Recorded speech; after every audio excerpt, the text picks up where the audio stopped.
So don't do this. Don't do this. Okay. Don't. Don't. And don't do this. Kapunta pa rin. Why? Inline. Yung muscle. Asan yung muscle? So the first thing you have to do is redirect.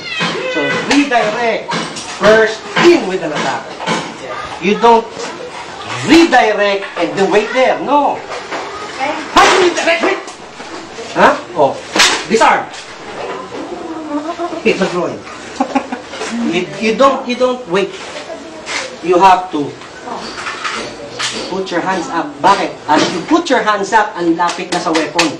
You see? You only have 12 inches or 10 inches to go. Pero pag yan nandito yan, say boom. Boom. Tapos na. Oh, say boom if you see me. Boom na. You understand? That's very important. Hit the groin. Disarm. When you disarm, tignan mo yung muscle. Check the muscle. See? The muscle, if that goes there, delikado ka. You disarm this way. O punta sa kanya. You do not disarm this way. You do not disarm this way. You disarm going towards the opponent. Hit! Okay? First, tutok ng ganyan. Hold. You don't redirect this way. You redirect.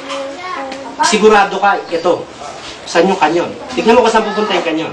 Okay? Ika pare, ha? Ha? Okay? Okay? So you redirect. Tignan mo yung kanyon kung saan pumunta. Slow mo tayo. You redirect first. See? Boom! Pumutok man yan. Boom! Okay?